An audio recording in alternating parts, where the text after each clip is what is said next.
अगर आपको किसी भी किस्म की आवाज निकालनी हो जीभ का इस्तेमाल किए बिना, तो आप कौन कौन सी आवाजें निकाल सकते हैं? मैं चाहता हूं कि आप कोशिश करके देखें। जीभ का इस्तेमाल किए बिना आवाजें निकालने की कोशिश कीजिए। हाँ, आप निश्चित रूप से आ का उच्चारण कर सकते हैं। हो सकता है। और कुछ?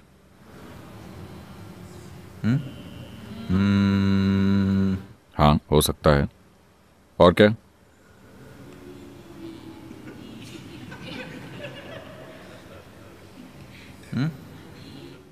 नहीं, आप जीभ के बिना ई नहीं कर सकते।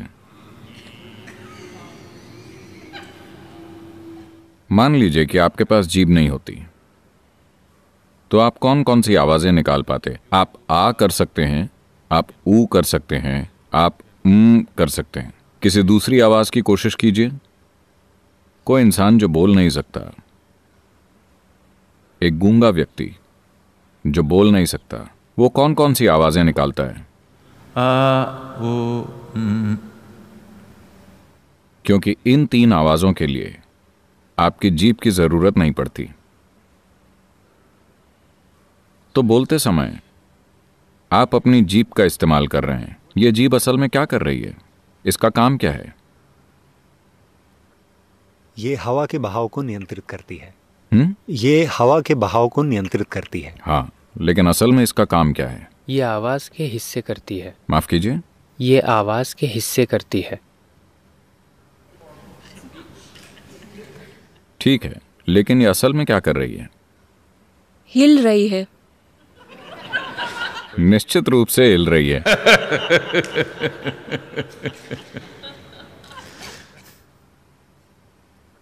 क्या ये आवाज के हिस्से कर रही है? क्या ये आवाज के हिस्से कर रही है? ये आवाज के हिस्से नहीं कर रही है ना? कंपन कर रही है। कंपन कर रही है। आपकी जीभ कंपन कर रही है? नहीं।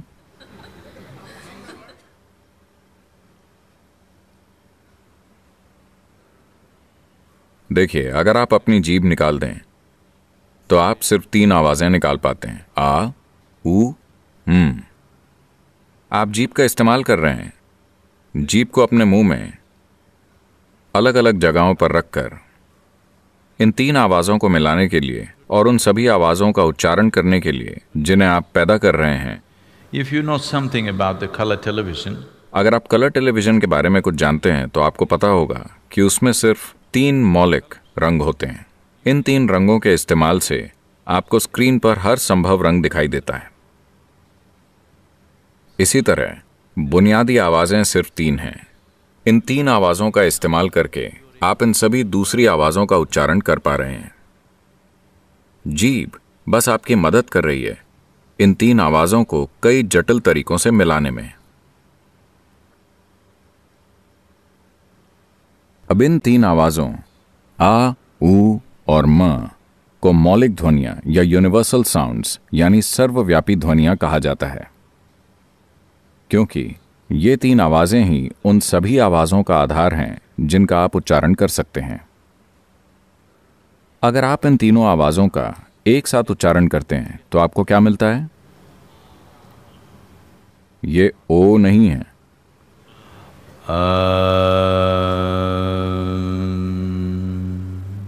अगर आप अपना मुंह खोलकर हवा बाहर निकालते हैं तो ये आ बन जाता है। मुंह बंद करते समय आधी दूरी पर ये ऊ बन जाता है। जब आप इसे बंद कर लेते हैं ये बन जाता है। लगभग हर प्राणी इन 3 आवाजों का उच्चारण कर सकता है। अगर आपके घर में कुत्ता या बिल्ली है, वो जम्हाई लेते समय क्या करते हैं?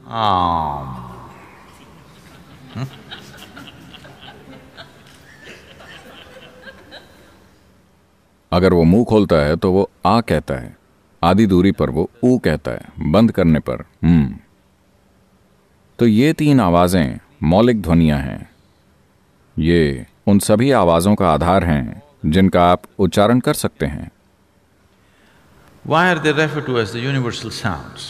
इन्हें सर्वव्यापी ध्वनियां क्यों कहा गया है? आज आधुनिक विज्ञान आपको बता रहा है कि सारा अस्तित्व बस ऊर्जा का एक स्पंदन है। ये एक ही ऊर्जा है जो अलग अलग तरीकों से कंपन कर रही है और इस वजह से ये कई अलग अलग चीज़ों का रूप ले लेती है। अगर सारा अस्तित्व एक कंपन है, जहां कहीं भी कंपन होगा वहां आवाज का होना तय है कि नहीं? जहां कहीं भी कंपन होगा वहां आवाज का होना तय है। तो सारा अस्तित्व आवाजों का एक जटिल मिश्रण है। ये एक तरह की आवाज है, वो दूसरी तरह की आवाज है, हर आकार एक खास तरह की आवाज है। अगर आप किसी आवाज को एक ऑसिलोस्कोप यानी ध्वनि का आकार जांचने वाले यंत्र में डालते हैं तो ये उसकी फ्रीक्वेंसी, एम्पलीट्यूड और दूसरे आयामों के आधार पर एक तरह का आकार बनाता है। यानी हर आवाज से एक आकार जुड़ा हुआ है। इसी तरह हर आकार से एक आवाज जुड़ी हुई है। तो ये संबंध, आवाज और आकार के बीच के इस संबंध को ही मंत्रों का विज्ञान कहा जाता है। अब आधुनिक विज्ञान आपको यह साबित कर रहा है कि पूरा अस्तित्व बस एक कंपन है। जहां कहीं भी कंपन होगा वहां आवाज का होना तय है। So the whole existence is sound. तो पूरा अस्तित्व बस आवाज है और आवाजों के इस पूरे जटिल मिश्रण की बुनियादी आवाजें हैं आ, उ और म या आम। तो आम को सर्वव्यापी ध्वनि या सृष्टि की मौलिक ध्वनि कहा जाता है। इस तरह की सुंदर कहानियां हैं। अगर शिव यहां बैठते हैं और 3 बार आम कहते हैं, अगर वो 3 बार आम का उच्चारण करते हैं तो एक पूरा नया ब्रह्मांड पैदा हो जाएगा। अब ये कोई तथ्य नहीं है, लेकिन ये एक सत्य है। तो शिव बैठ जाते हैं और 3 बार आम कहते हैं या आम का 3 बार उच्चारण करते हैं और एक पूरा नया ब्रह्मांड पैदा हो जाएगा। ये तथ्य नहीं है, लेकिन ये सत्य है। क्योंकि अस्तित्व के मूलभूत स्पंदन हैं आ, उ और म। इसलिए आम को सर्वव्यापी ध्वनि माना जाता है, मूलभूत ध्वनि माना जाता है। पूरा अस्तित्व एक कंपन है। विज्ञान ने आपको यह साबित कर दिया है, जहां कहीं भी कंपन होगा वहां एक आवाज होगी। तो पूरा अस्तित्व आवाजों की एक जटिल व्यवस्था है। इन सभी आवाजों की मूल आवाज है आम। आम मंत्र के अनगिनत फायदे हैं। आज भी अगर यहाँ कोई व्यक्ति आता है जो किसी तरह की मानसिक अशांति से परेशान है तो पहला प्रिस्क्रिप्शन हमेशा आम का होता है। आप कुछ हफ्तों तक इसे करें, आप थोड़े शांत हो जाएं और फिर हम दूसरे पहलुओं पर जाते हैं। मैं आपको ऐसे सैकड़ों लोग दिखा सकता हूँ जिनके लिए डॉक्टरों ने ये मान लिया था कि उन्हें जिंदगी भर मानसिक बीमारी की दवाएं खानी पड़ेंगी, लेकिन अब उन्हें दवाओं की ज़रा भी ज़रूरत नहीं है और ये बस आम के उच्चारण से हुआ है। अगर आप परेशान हैं बहुत ज़्यादा डर से, विकृत सपनों से, बुरे सपनों से, डरावने सपनों से, अस्थिर मन, अस्थिर शरीर, अगर आपके शरीर की सामान्य प्रकृति कमज़ोर है, आप अक्सर बीमार हो जाते हैं। खासकर बच्चे, अगर वो एक जगह ध्यान लगाकर नहीं रख पाते तो हर दिन कुछ मिनटों के लिए आम का उच्चारण करने से आपको एक ज़बरदस्त फ़र्क महसूस होगा। अगर आपकी ऐसी समस्याएं हैं कि आप जीवन में कोई भी काम एक संकल्प के साथ नहीं कर पाते हैं, तो हर दिन आम का उच्चारण करना आपके लिए सचमुच रूपांतरण लाने वाला होगा। 2-3 हफ्तों में ही आप अपने काम करने के तरीके में ज़बरदस्त फ़र्क देख सकते हैं, क्योंकि ये आपके भौतिक अस्तित्व की मूल ध्वनि है। जब आप आम का उच्चारण करते हैं तो ये बहुत महत्वपूर्ण है कि आप इसके द्वारा पैदा किए जाने वाले कंपनों के प्रकृति के प्रति जागरूक रहें। बिना ज़रूरी जागरूकता के किसी भी मंत्र को दोहराना आप में सुस्ती लाएगा। दोहराने की प्रक्रिया आपको सुस्त बना देगी। जैसे अगर आप यहां बैठकर कहते हैं राम राम राम, तो आप सुस्त हो जाएंगे।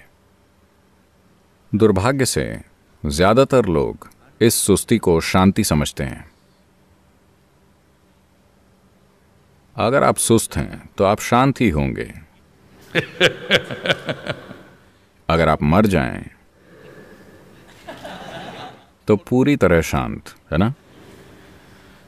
आपके सुस्त और शांत होने का कोई फायदा नहीं है। अगर आप उत्साहित तरीके से जीवंत हैं और शांत हैं तो ये अच्छी बात है। अगर आप ऐसे बन जाते हैं और आप शांत हैं तो ये अच्छा नहीं है। दोहराने की प्रक्रिया आपके दिमाग के साथ ऐसा ही करेगी। अगर आप किसी चीज को बार बार दोहराते जाते हैं तो आपका दिमाग सुस्त हो जाएगा। दुर्भाग्य से लोगों को लगता है कि ये शांति है। मैं तो चाहूंगा कि आप बेचैन रहें और आपका दिमाग सक्रिय रहे, बजाय इसके कि आप सुस्त हो जाएं और शांत रहें। यह बहुत महत्वपूर्ण है कि जब आप मंत्र का उच्चारण करें, जब आप किसी भी ध्वनि को दोहराएं, आप एक तरह की जागरूकता बनाए रखें। सिर्फ तभी वो मंत्र एक स्फूर्तिदायक प्रक्रिया बनता है। तो जब आप आम मंत्र का उच्चारण करते हैं, यह आवाज़ आपकी नाभि के ठीक नीचे से शुरू होती है और आपकी नाक के सिरे पर ख़त्म होती है। तो हर उच्चारण पर आपको उस स्पंदन के साथ चलना है। आपको अपनी जागरूकता को कंपन के साथ साथ चलाना है। सिर्फ तभी ये जागरूकता आपके भीतर एक ज़बरदस्त शक्ति बन जाती है। लेकिन जागरूकता के बिना अगर आप बस यहाँ बैठकर आम आम करते हैं तो आप सुस्त बन जाएंगे। तो आम का कई अलग अलग तरीकों से इस्तेमाल किया जा सकता है। जैसा कि मैं कह रहा था, ये संबंध, आकार और आवाज के बीच के इस संबंध को मंत्रों का विज्ञान कहते हैं। हर आकार के साथ एक आवाज जुड़ी होती है, हर आवाज के साथ एक आकार जुड़ा होता है। एक ध्वनि, एक शुद्ध ध्वनि को मंत्र कहा जाता है। उससे जुड़ा आकार यंत्र है। इन दो चीजों को एक साथ इस्तेमाल करने की तकनीक तंत्र है। ध्वनि मंत्र है, उससे जुड़ा आकार यंत्र है। इन दोनों चीजों को साथ लाने और अपने फायदे के लिए उसका इस्तेमाल करने की तकनीक को तंत्र कहा जाता है। तो ये एक बहुत गहरा और महत्वपूर्ण विज्ञान है। दुर्भाग्य से ये बुरे समय से गुजर रहा है और इसकी वजह है इसका दुरुपयोग और इसे सही तरीके से करने के लिए ज़रूरी प्रतिबद्धता का अभाव। अगर आपको किसी मंत्र का प्रयोग करना है तो मंत्रों की कई शक्तिशाली प्रणालियां हैं, लेकिन अगर आपको उनका प्रयोग करना है तो आपको उन्हें बहुत ही ज़्यादा सावधानी से और करीबी मार्गदर्शन में सीखना होगा। इसे खुद से करने की कोशिश करना आपके लिए बहुत ज़्यादा नुकसानदायक हो सकता है, खासकर उन लोगों के लिए जिन्होंने अपने जीवन में अंग्रेजी के अलावा कोई दूसरी भाषा नहीं बोली है। उन्हें बहुत ज़्यादा सावधान रहना होगा, क्योंकि आवाज़ों के उच्चारण की उनकी क्षमता बहुत सीमित है और उनसे मंत्रों के उच्चारण में गलती हो ही जाएगी। तो मंत्रों का गलत उच्चारण और ये ध्वनियाँ जो शक्तिशाली प्रणालियाँ हैं, इनको गलत तरीके से इस्तेमाल करना लोगों को बहुत ज़्यादा नुकसान पहुँचा सकता है। इनका प्रयोग बहुत ज़्यादा सावधानी से किया जाना चाहिए। तो हर तरह के मंत्रों को ना आजमाएं जब तक कि कोई जानकार व्यक्ति मार्गदर्शन न कर रहा हो। मगर आम एक मूलभूत और सर्वव्यापी मंत्र है जिसका उच्चारण हर कोई कर सकता है और इसे भी सही तरीके से किया जाना चाहिए। आम मंत्र में 3 आवाजें हैं, आ, ऊ और म। ये आ, ऊ और म जब आप इसका उच्चारण करते हैं तो उन्हें लगभग बराबर होना चाहिए और आपको नाभि के ठीक नीचे से अपनी नाक के सिरे तक होने वाले कंपन को देखते रहना है। हर एक उच्चारण पर आपको अपनी जागरूकता उस स्पंदन के साथ रखनी है। सिर्फ तभी यह मंत्र आपके लिए काम करेगा। अभी हम इसे करेंगे। अर्ध सिद्धासन में बैठें या पालथी लगाकर बैठ जाएं। आप अपने लेफ्ट हील यानी अपनी बाई एड़ी को लेकर उसे अपने मूलाधार पर लगाएं। मूलाधार यानी आपके एनल आउटलेट और जेनाइटल ऑर्गन के बीच, आपके गुदा द्वार और जननांग के बीच एक छोटी सी जगह है। योग में इसे मूलाधार कहा जाता है। तो आप अपनी बाई एड़ी को वहां लगाएं। दाहिने पैर को बस आराम से अपने सामने रखें, आपके लिए वो जैसे भी आरामदेह हो। तो इसे अर्ध सिद्धासन कहते हैं। यहां हम एक मुद्रा धारण करेंगे जिसे योग मुद्रा कहते हैं। आप इन 4 उंगलियों को एक साथ रखें। अंगूठा इस तरह बाहर है। पहली उंगली और अंगूठे के सिरों को एक साथ मिलाएं और उनसे एक गोला बनाएं। लेकिन ये 4 उंगलियां एक साथ रहनी चाहिए। यहाँ कोई खाली जगह नहीं होनी चाहिए, यहाँ गैप ना आने दें। चारों उंगलियां साथ हैं। पहली उंगली और अंगूठा एक गोला बनाएंगे और हथेली को ऊपर की ओर करके रखें। जब आप मुद्रा धारण करते हैं तो आपको उसे यूं रखना चाहिए कि आपकी बाहें ढीली रहें।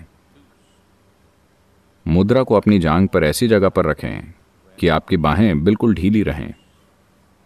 सिर्फ मुद्रा में तनाव होना चाहिए। आपकी उंगलियों के सिरे से लेकर आपकी कलाई तक थोड़ा तनाव होना चाहिए, मगर वो तनाव आपकी बाकी की बाह में, आपके फोरआर्म या बाइसेप मसल तक नहीं जाना चाहिए। सिर्फ मुद्रा में तनाव होना चाहिए। तनाव के लिए बाकी की बाह का इस्तेमाल ना करें। अगर आप पूरी बाह का इस्तेमाल करते हैं तो मुद्रा नेगेटिव हो जाएगी। तो आप अर्ध सिद्धासन में बैठे हैं, हाथों में योग मुद्रा धारण किए हुए। हम इस आसन में आम का उच्चारण करेंगे। अपनी आंखें बंद कीजिए। हम इस मंत्र का उच्चारण करेंगे। अगर आप आ का उच्चारण करते हैं तो आप देखेंगे कि स्पंदन आपकी नाभि से 3/4 इंच नीचे शुरू होगा। जरा करके देखिए।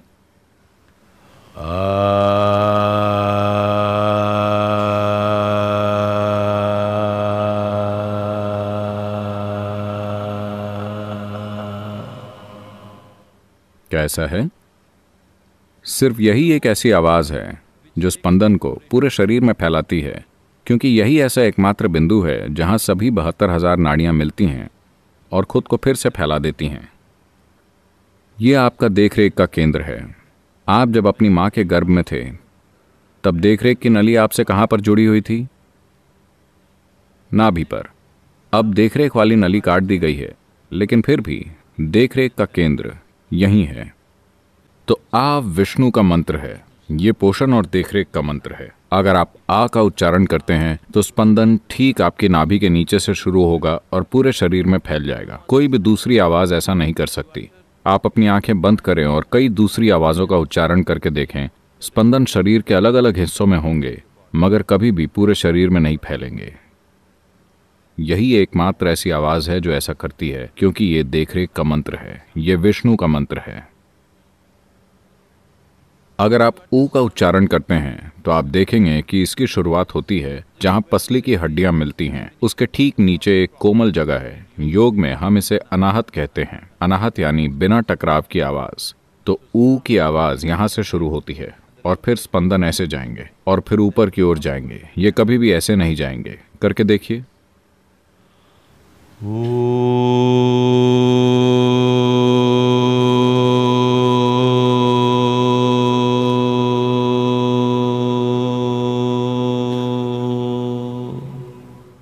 कैसा है? ये ब्रह्मा का मंत्र है। ये सृजन का केंद्र है और ये ब्रह्मा का मंत्र है। अगर आप का उच्चारण करते हैं तो आप देखेंगे कि स्पंदन आपके गले के गड्ढे से शुरू होगा और आमतौर पर आपके शरीर के ऊपरी हिस्से में फैलेगा।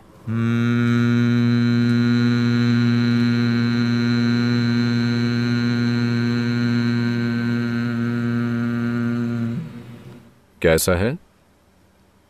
तो ये शिव का मंत्र है। ये विशुद्धि चक्र पर है। विशुद्धि का अर्थ होता है छलनी या फिल्टर। अगर आपका विशुद्धि सक्रिय है तो आप अपने पास आने वाली हर चीज को छान सकते हैं और सिर्फ काम की चीजें ले सकते हैं। आप जानते हैं कि शिव को नीलकंठ या विषकंठ कहा जाता है, क्योंकि वो जहर पी जाते हैं और उसे ठीक यहीं पर रोक लेते हैं। वो उसे अपने शरीर पर असर नहीं करने देते। जहर यानी ये जरूरी नहीं है कि आपने कुछ खाया या पिया हो। एक विचार आपके जीवन में जहर घोल सकता है। एक भावना आपके जीवन में जहर घोल सकती है। एक सोच आपके जीवन में जहर घोल सकती है। हाँ, एक गलत सोच, एक गलत विचार, एक गलत भावना आपके जीवन को पूरी तरह से बिगाड़ सकती है। तो अगर आपका विशुद्धि सक्रिय है तो आप उसे यहीं छान लेते हैं। अगर वो ठीक यहीं पर है तो आप इसे जब चाहे बाहर थूक सकते हैं। इसीलिए जब आप किसी को पसंद नहीं करते तो लोग थूकना चाहते हैं। वो चाहते हैं कि सबसे बुरी चीज उनके पास चली जाए। इस बात को बड़ी खूबसूरती से यूं बताया गया है, अगर आ मंत्र पर आपकी महारत है तो आप असाधारण रूप से अमीर बन सकते हैं। अगर ऊ मंत्र पर आपकी महारत है तो आप असाधारण रूप से बुद्धिमान बन सकते हैं। अगर मंत्र पर आपकी महारत है तो आप असाधारण रूप से ताकतवर बन सकते हैं। लेकिन जब आप आम मंत्र का उच्चारण करते हैं तो आपको इस बात का ख्याल रखना होगा कि आ, ऊ और म लगभग बराबर हों, क्योंकि अगर आपके पास इनमें से कोई भी एक चीज बहुत ज्यादा हो तो आप गड़बड़ा जाएंगे। आपके पास बहुत ज्यादा पैसा है लेकिन इस पैसे का उपयोग करने के लिए ना तो बुद्धि है और ना ही ताकत, तो आप काफी दिक्कत में रहेंगे। आपने ऐसे लोगों को देखा है, बिना पैसों के वो ज्यादा अच्छे होते, पैसों के साथ वो पूरी तरह से बर्बाद हो गए। बहुत ज्यादा बुद्धि लेकिन इसका उपयोग करने के लिए ना तो पैसा है और ना ही ताकत। फिर से समस्या, क्या आपने ऐसे कई लोगों को देखा है, बहुत होशियार लेकिन पूरी तरह से झमेले में। बहुत ज्यादा ताकत लेकिन ना तो बुद्धि ना ही पैसा, बहुत सारी दिक्कत। ये तीनों चीजें आपके भीतर संतुलन में होनी चाहिए, सिर्फ तभी आप एक संतुलित जीवन जिएंगे। लेकिन अभी आपको पैसे चाहिए तो आप यूं ना करें Om.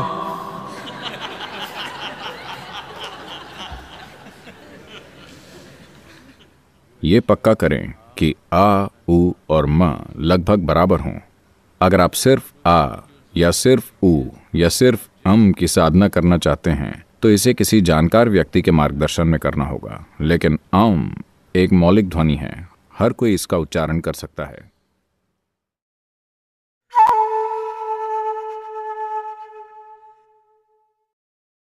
हम इसे करेंगे। अर्ध सिद्धासन में बैठें या पालथी लगाकर बैठ जाएं। आप अपने लेफ्ट हील यानी अपनी बाई एड़ी को लेकर उसे अपने मूलाधार पर लगाएं। मूलाधार यानी आपके एनल आउटलेट और जेनाइटल ऑर्गन के बीच, आपके गुदाद्वार और जननांग के बीच एक छोटी सी जगह है। योग में इसे मूलाधार कहा जाता है। तो आप अपनी बाई एड़ी को वहां लगाएं। दाहिने पैर को बस आराम से अपने सामने रखें, आपके लिए वो जैसे भी आरामदेह हो। आप इन 4 उंगलियों को एक साथ रखें। अंगूठा इस तरह बाहर है। पहली उंगली और अंगूठे के सिरों को एक साथ मिलाएं और उनसे एक गोला बनाएं। लेकिन ये 4 उंगलियां एक साथ रहनी चाहिए, यहां कोई खाली जगह नहीं होनी चाहिए, यहां गैप ना आने दें। चारों उंगलियां साथ हैं। पहली उंगली और अंगूठा एक गोला बनाएंगे और हथेली को ऊपर की ओर करके रखें। जब आप मुद्रा धारण करते हैं तो आपको उसे यूं रखना चाहिए कि आपकी बाहें ढीली रहें। मुद्रा को अपनी जांघ पर ऐसी जगह पर रखें कि आपकी बाहें बिल्कुल ढीली रहें। सिर्फ मुद्रा में तनाव होना चाहिए। आपकी उंगलियों के सिरे से लेकर आपकी कलाई तक थोड़ा तनाव होना चाहिए, मगर वो तनाव आपकी बाकी की बाह में, आपके फोरआर्म या बाइसेप मसल तक नहीं जाना चाहिए। सिर्फ मुद्रा में तनाव होना चाहिए। तनाव के लिए बाकी की बाह का इस्तेमाल ना करें। अगर आप पूरी बाह का इस्तेमाल करते हैं तो मुद्रा नेगेटिव हो जाएगी। तो आप अर्ध सिद्धासन में बैठे हैं, हाथों में योग मुद्रा धारण किए हुए। तो जब आप आम मंत्र का उच्चारण करते हैं, आप अपना मुंह खोलिए और कहिए आ। धीरे से अपना मुंह बंद कीजिए, ये ऊ बन जाता है। आप इसे बंद कीजिए, ये बन जाता है। यह आवाज आपके नाभि के ठीक नीचे से शुरू होती है और आपकी नाक के सिरे पर खत्म होती है। तो हर उच्चारण पर आपको उस स्पंदन के साथ चलना है। आपको अपनी जागरूकता को कंपन के साथ साथ चलाना है। सिर्फ तभी ये जागरूकता आपके भीतर एक जबरदस्त शक्ति बन जाती है। अपनी रीढ़ सीधी रखें, अपनी आंखें बंद करें। अब हम इस मंत्र का उच्चारण करेंगे।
Please open your eyes. कृपया अपनी आंखें खोलें।